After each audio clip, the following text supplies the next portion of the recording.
नमस्कार दोस्तों, मैं मुकेश। दोस्तों, ग्रेट निकोबार से सिर्फ 100 माइल दूर सबांग पोर्ट पर भारत की अचानक एंट्री के पीछे का असली रणनीतिक खेल क्या है? क्या वाकई अब भारतीय नौसेना के सिर्फ एक इशारे पर मलक्का स्ट्रेट में चाइना का पूरा ट्रेड और ऊर्जा सप्लाई रातों रात ब्लॉक हो सकती है? अचानक ऐसा क्या हुआ है कि इंडोनेशिया को तुरंत भारत की स्वदेशी अस्त्र मिसाइलों की जरूरत पड़ गई है? ऑपरेशन सिंदूर के अंदर भारत ने ऐसा कौन सा खौफनाक ट्रेलर दिखाया था जिसने साउथ चाइना सी में बैठे ड्रैगन के पसीने छुड़ा दिए हैं? और हथियारों से भी आगे बढ़कर के कैसे भारतीय रुपए और भारत की वोटिंग मशीनों ने एक विदेशी जमीन के ऊपर कूटनीति का ऐसा चक्रव्यूह रच दिया है जिसकी भनक सुपर पावर्स के थिंक टैंक्स को भी नहीं लगी। दोस्तों, आज हम जिस जियोपॉलिटिकल शिफ्ट की बात कर रहे हैं वो कोई साधारण कूटनीतिक दौरा नहीं है। प्रधानमंत्री मोदी का ये इंडोनेशिया दौरा और वहां बंद कमरों के अंदर हुई 20 महाडील एशिया के शक्ति संतुलन को हमेशा के लिए बदलने वाली हैं।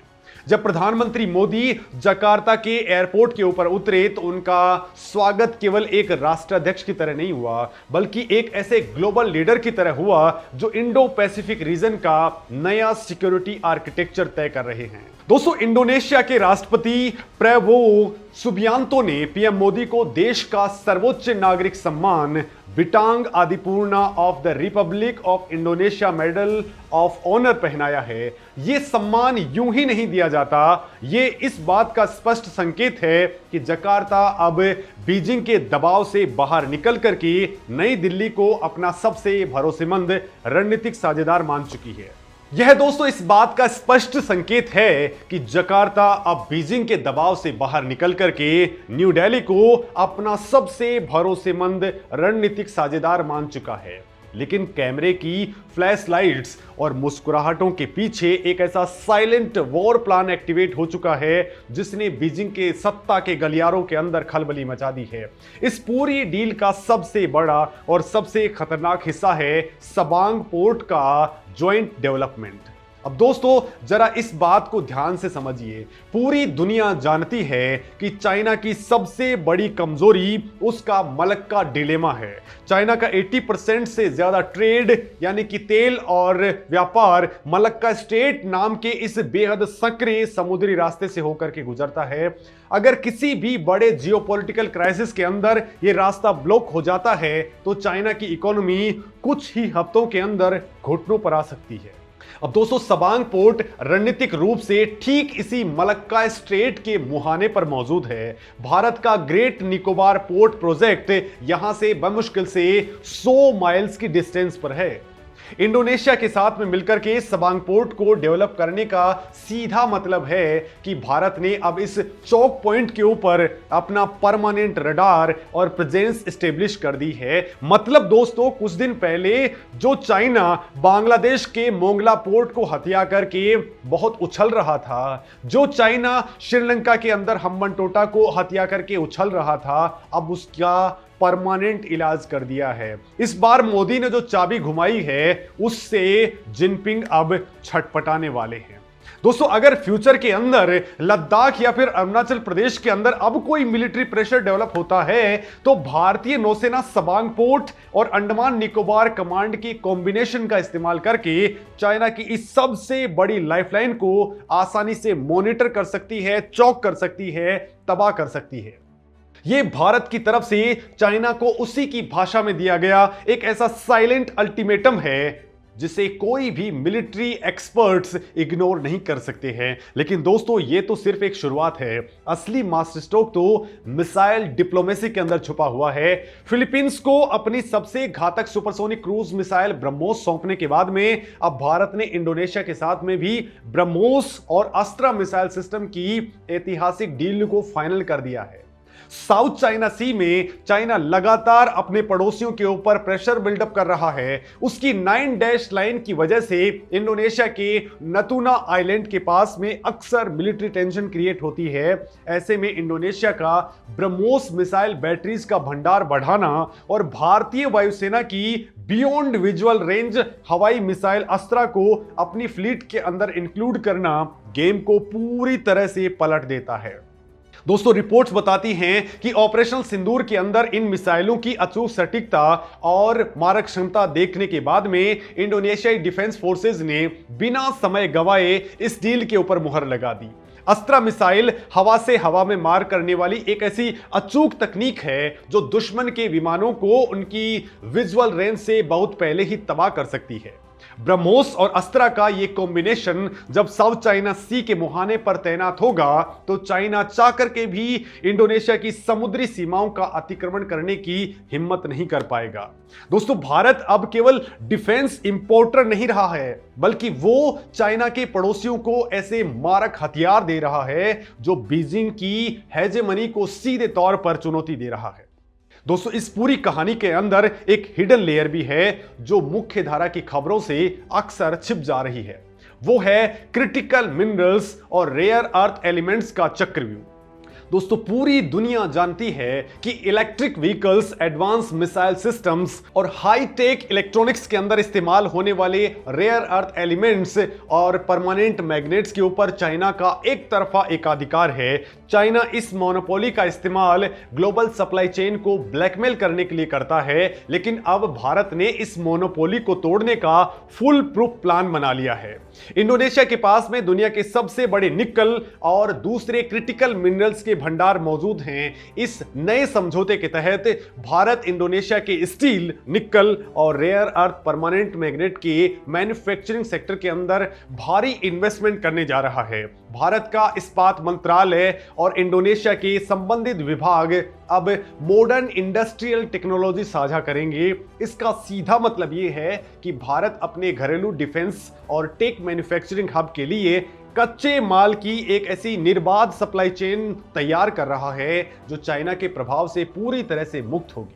दोस्तों ये एक ऐसी इकोनॉमिक सर्जिकल स्ट्राइक है जो लॉन्ग टर्म में चाइना के रेयर अर्थ एम्पायर की नींव को हिला करके रख देगी। दोस्तों हथियार, बंदरगाह और खनिजों से आगे बढ़कर के भारत ने इंडोनेशिया के साथ में एक ऐसा कूटनीतिक दांव खेला है जिसने वेस्टर्न थिंक टैंक्स को भी हैरान कर दिया है।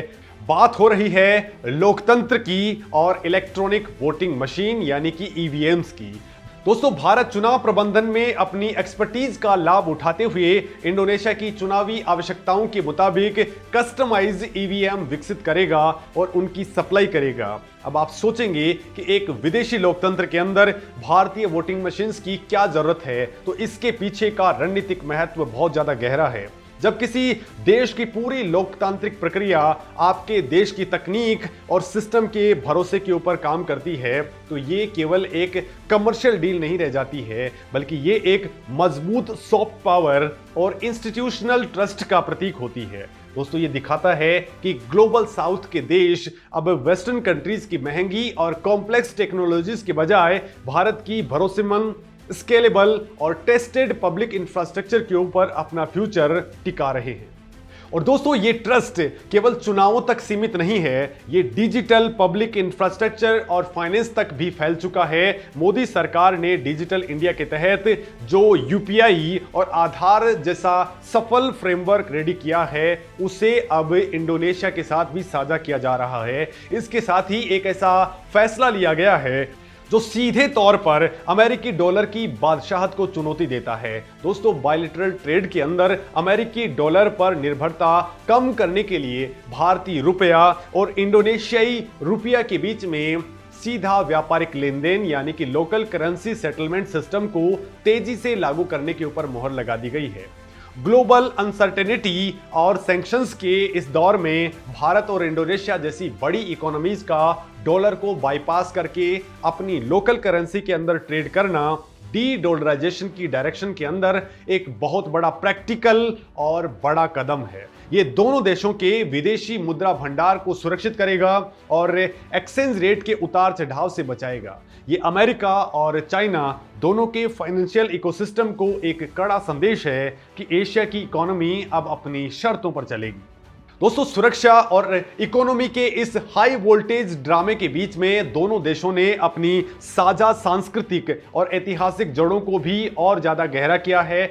दोस्तों प्रधानमंत्री मोदी और वहां के राष्ट्रपति प्राबोवो योग्याकार्ता के अंदर हजारों साल पुराने प्रम्बानन मंदिर परिसर के संरक्षण प्रोजेक्ट की शुरुआत करने जा रहे हैं। ये भारत और इंडोनेशिया की साझा सांस्कृतिक विरासत का एक बहुत बड़ा प्रतीक है। इसके अलावा दोस्तों, गुरुदेव रविंद्रनाथ टैगोर की इंडोनेशिया यात्रा की 100वीं वर्षगांठ मनाना, लोगों के बीच में वीजा प्रक्रियाओं को सरल करना, सीधी उड़ानों की संख्या को बढ़ाना, स्पेस एक्सप्लोरेशन के अंदर सैटेलाइट ट्रैकिंग और डेटा शेयरिंग, और यहां तक कि भारत के अंदर विकसित उच्च गुणवत्ता वाले गेहूं के बीजों से इंडोनेशिया की खाद्य सुरक्षा को मजबूत करना, ये सभी समझौते दिखाते हैं कि ये साझेदारी किसी एक क्षेत्र तक सीमित नहीं रही है। ये एक कॉम्प्रहेंसिव स्ट्रेटेजिक पार्टनरशिप है जो स्पेस से लेकर के समंदर की गहराइयों तक और खेती से लेकर के फार्मास्यूटिकल्स तक फैली हुई है। दोस्तों, भारत इंडोनेशिया के स्वास्थ्य सेवा कर्मियों की क्षमता निर्माण के अंदर भी मदद कर रहा है और किफायती दवाओं की सप्लाई चेन को भी मजबूत कर रहा है। अब दोस्तों, जरा इस पूरी पिक्चर को एक साथ रख करके देखिए, भारत कर क्या रहा है।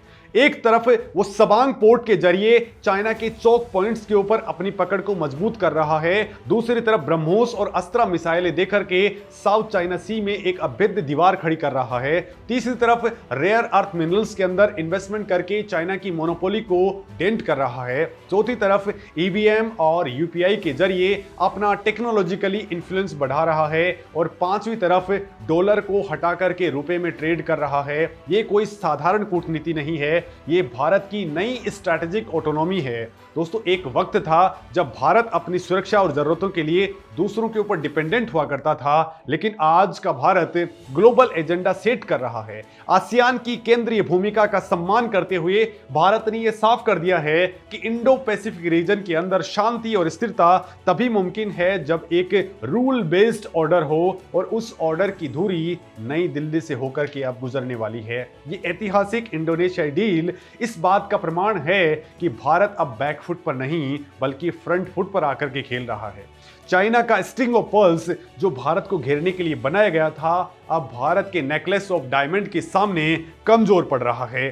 दोस्तों, जब दुश्मन को उसी के घर में उसी की रणनीति से मात दी जाती है, तब एक नए ग्लोबल पावर का उदय होता है। इंडोनेशिया के सर्वोच्च सम्मान का प्रधानमंत्री मोदी को मिलना महज एक व्यक्ति का नहीं बल्कि 140 करोड़ भारतीयों के बढ़ते वैश्विक कद का सम्मान है। दोस्तों, आने वाले समय में जब इन 20 समझौतों का ग्राउंड इंपैक्ट दिखना स्टार्ट हो जाएगा, तब इंडो पैसिफिक का पूरा जियोपॉलिटिकल मैप एक नए रंग में रंगा नजर आएगा। इस डील के दूरगामी परिणाम केवल भारत और इंडोनेशिया तक सीमित नहीं रहने वाले हैं।